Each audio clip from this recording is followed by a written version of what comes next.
Hello everyone, my name is Carolyn Murphy and I'm your pedagogical advisor for English at the Centre de Service Scolaire de Laval.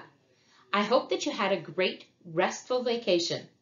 I welcome our new teachers and welcome back our strong team of amazing experienced teachers. The intention of this short video is simply to give you a couple of tips or reminders for these few weeks back to school. There will be training sessions in the coming months, but I still wanted to help you get back into the swing of things. Please take what you need, and as always, don't hesitate to contact me if you need additional assistance. So let's take a quick look at planning, as you have many tools on our ESL website, getting to know your students and the importance of a class routine, planning to collect evidence or triangulation, giving positive and frequent feedback, adjusting your plan, and repeating the process over and over throughout the school year. Step 1 is finding out how many hours you will be teaching, how many groups you will have, and who are your students. Take a look to see if you have any special cases in your class. Discuss any special cases with the homeroom teacher. Take a look at the ESL website on the Centre de Service Scolaire de Laval for the program of study, the framework for evaluation, progression of learning, and other helpful planning tools. Keep in mind that the last couple of years have been quite hectic, so you may want to take into account the real level of your students versus the expected level for their grade. The ESL website, as well as the Communauté section of the BV, can also provide many examples of activities for your grades. If you need help to find these, please let me know.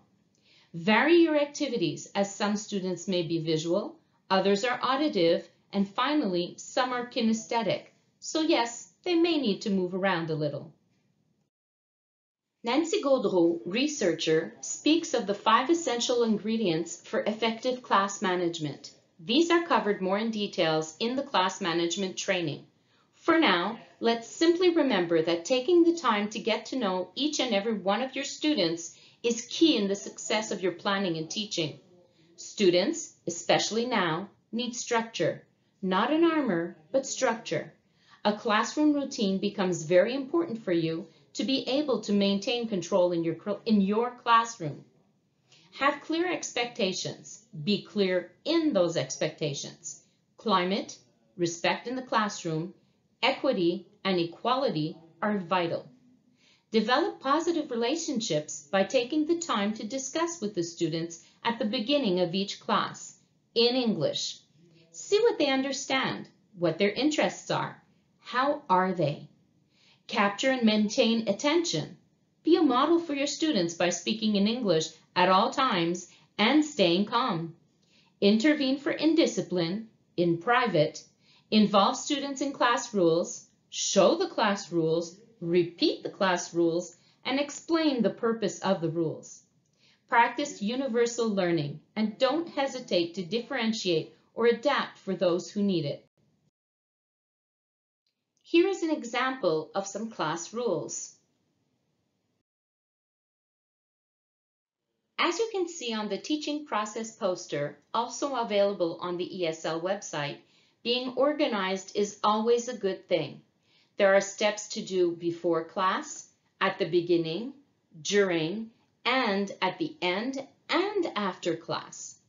Do you write your agenda on the board every class? This is so securing for anxious students, and referring back to it helps them to understand what is next. At the beginning of class, greet the students at the door. Make sure they enter calmly and go through the menu with them. Again, the ESL website has a section with various tools and posters to help with this. Even if you are mobile, you still need to be organized and prepared with your functional language posters, vocabulary with images for those who are visual, and links to websites, songs, and videos. Here is an example of a class plan. Create a routine and stick to it. Especially now, more than ever, students need it, even in high school.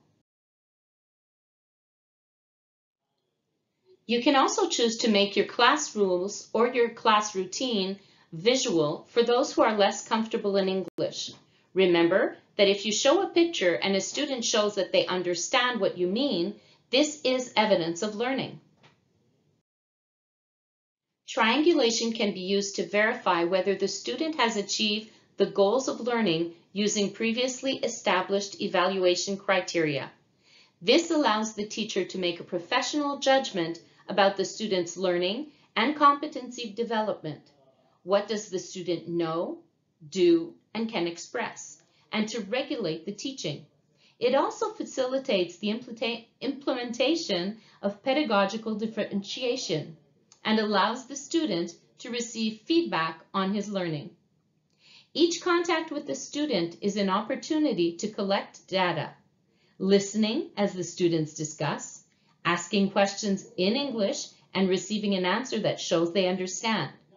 Visit the ESL website for more information on collecting evidence and various different tools. Many teachers measure the understanding of their students with formal evaluations only. What is even more effective is to offer frequent feedback to the students to allow them to improve. Again, this information can be found on the ESL website. Imagine this. You prepare your grandma's best spaghetti recipe.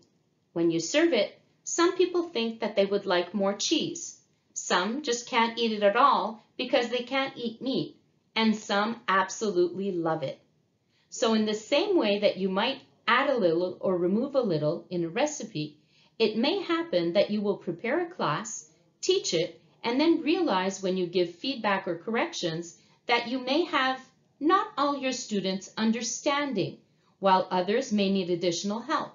So you adjust your plan, change some elements, and try again. The teacher's plan should be flexible and allow students an opportunity to learn at their own level. As a final example, if you were to ask students to read a book about their favorite sports, one student might not like sports.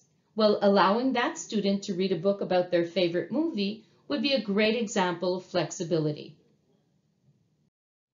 And when you've done all of the above, planned, gotten to know your groups, collected information, given feedback, adjusted your plan, you will repeat frequently until you've brought each student as far as possible within their own personal capacity. I'll finish this video with this statement from Maya Angelou. I've learned that people will forget what you said, what you did, but will never forget how you made them feel. Have a great year, everyone. And again, if you need any assistance with either any information discussed today or anything else, don't hesitate to let me know. Thank you and take care.